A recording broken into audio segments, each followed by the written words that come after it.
This is the Koala Care Centre in East Lismore. It's operated by our group, Friends of the Koala. We're licensed to rescue, rehabilitate and release koalas across the northern rivers.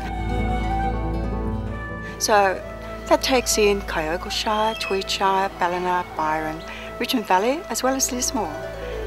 Probably over 10,000 square kilometres. And believe it or not, koalas I think occupy just about every bit of that 10,000 square kilometres, perhaps in varying degrees, if you like. In some areas there are very large populations and reasonably healthy. In others the distribution is very low, very scattered.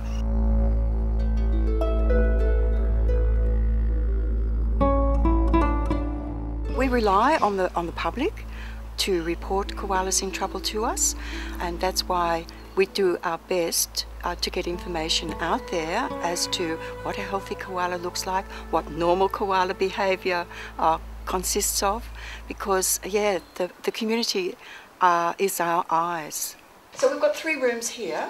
Okay, this is a store of cages, which we sort of keep prepared, because if we get a phone call and somebody has to rush out to a rescue and they haven't actually got a cage at home for whatever reason, you know, they just want to run with it. So that's what happens there. If someone was driving to work and they saw a koala hit in front of them, because it's very usual that a motorist won't notice that they've actually knocked a koala themselves. It's usually the motorist behind, or behind again, that does see that sort of thing.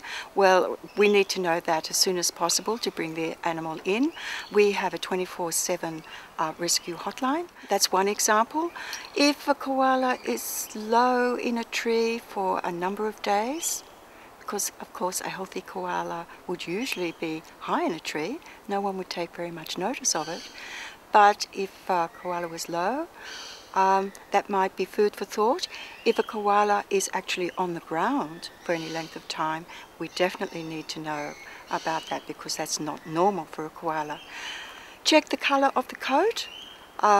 If it's a sort of brownish colour, the eyes. Our koalas suffer from conjunctivitis, which is related to a type of chlamydia. So if there's crusting around the eyes, or if they've got a wet bottom, we call it wet bottom, but it's cystitis, that's what it amounts to, then we need to know all of that. And not just diseased or traumatised koalas, we like to know where koalas are, so we do encourage anyone to actually lodge their sightings, and again they can do that on the rescue hotline, or they can do it on our website.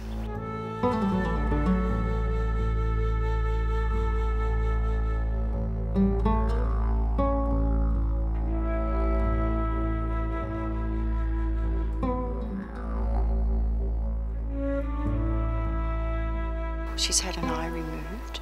You can see her left eye has gone, and she's blind. She's got a very big a cataract over the other eye.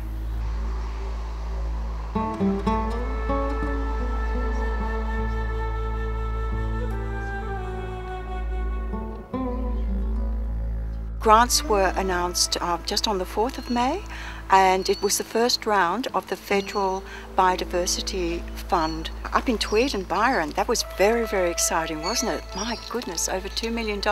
It will be for on-ground work, and my understanding is that it will be used for regenerating some koala habitat and also for extending koala habitat in those 2 shires. And it is exciting because that injection of money is coming at just the time when both our councils are preparing comprehensive koala plans of management for their coastal strips.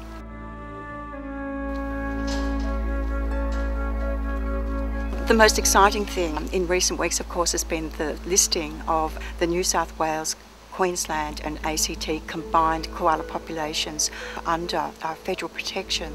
But going back to those grants, those grants were directly related to the federal listing. So by the koala being federally protected, it opens up new funding opportunities for koala conservation.